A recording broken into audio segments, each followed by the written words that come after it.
Bonjour et bienvenue à ce numéro du mois de mai d'ADP Info RH. Aujourd'hui, nous allons parler de la transposition dans la loi d'un article de l'ANI de janvier 2013 portant sur la négociation sur la mobilité interne et externe. Pour expliciter ces termes, pour comprendre ce qui va changer dans la loi et dans votre entreprise, je recevrai dans quelques instants Natacha Vignon.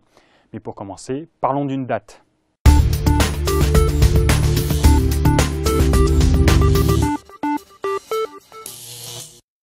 Fruit de 4 mois d'intenses négociations à laquelle tous les partenaires sociaux ont contribué, l'accord qui inspire la loi sur la sécurisation de l'emploi incarne une ambition d'équilibre global dans 4 grands domaines de changement nécessaires. La lutte contre la précarité du travail, l'anticipation des mutations économiques, la recherche de solutions collectives pour sauvegarder l'emploi et la nécessaire refonte des procédures de licenciement collectif. La mobilité, interne comme externe, participe à cet équilibre. Elle est traitée dans les articles 3 et 10 du projet de loi qui a été adopté par l'Assemblée nationale le 9 avril 2013.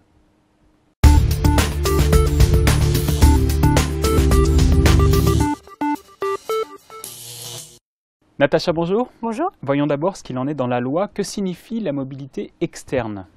Alors le principe ici posé est de permettre à un salarié qui a déjà 2 ans d'ancienneté dans une entreprise de plus de 300 salariés de permettre, avec l'accord de son employeur, de bénéficier d'une mobilité externe dans une autre entreprise. Quand vous dites « avec l'accord de son employeur », est-ce que cela signifie qu'il peut s'y opposer ? Effectivement, il peut s'y opposer à 2 reprises. Passé ces 2 reprises, eh bien, le salarié passera par un autre biais qui est le congé individuel de formation. Aujourd'hui, est-ce que la mobilité externe est possible ? Alors pas tout à fait, un salarié aujourd'hui qui veut tenter sa chance dans une autre entreprise, généralement démissionne. C'est donc une avancée pour le salarié, notamment s'il veut sécuriser sa période d'essai. Passons maintenant à la mobilité interne. Est-ce que vous pouvez la définir ? Eh bien tout simplement, c'est un changement de poste ou de lieu de travail au sein de la même entreprise.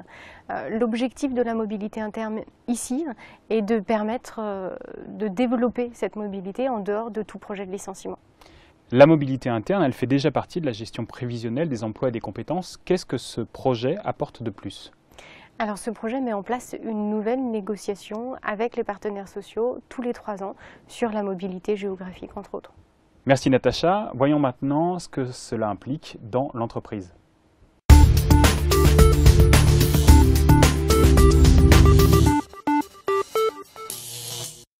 Natacha, quelles sont les conséquences sur le contrat de travail de la mobilité externe pour commencer ?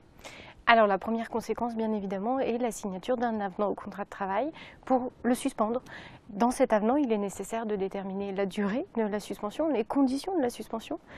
Évidemment, il faut également prévoir le délai de prévenance que le salarié doit respecter pour dire s'il souhaite revenir dans l'entreprise ou pas. Et puis les conditions de ce retour. Que se passe-t-il au terme de cette durée prévue dans l'avenant ? Alors au terme de la durée, normalement le salarié retrouve son poste tel qu'il l'avait laissé, c'est-à-dire même qualification, même rémunération et fonction équivalente.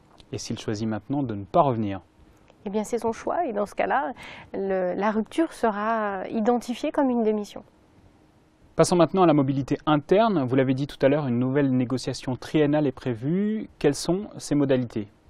Eh bien, cette négociation doit entre autres définir les limites géographiques et prévoir un dispositif d'équilibre entre les relations professionnelles et familiales.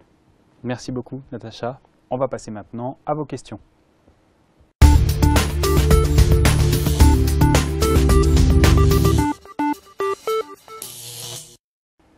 Première question, est-ce que l'accord de mobilité interne peut s'accompagner d'une diminution de rémunération comme l'accord de maintien dans l'emploi par exemple ? Absolument pas. L'accord doit prévoir un maintien de la rémunération, voire même une amélioration des conditions de travail et de la qualification. En ce qui concerne maintenant la mobilité interne, le salarié a-t-il le choix ? En quelque sorte, oui, sauf que s'il refuse, son refus sera interprété comme un licenciement individuel économique. Merci beaucoup Natacha. Je vous en prie. C'est maintenant la fin de cette émission, mais avant de nous quitter, voici ce qu'il faut en retenir.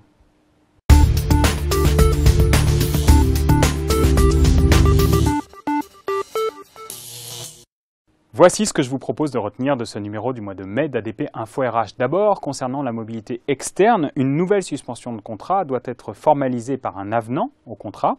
Concernant maintenant la mobilité interne, elle fait l'objet d'une nouvelle négociation triennale portant sur les conditions de mobilité professionnelle et géographique. Il faut savoir aussi que la mobilité interne peut être refusée par le salarié. Merci beaucoup de votre attention. À bientôt.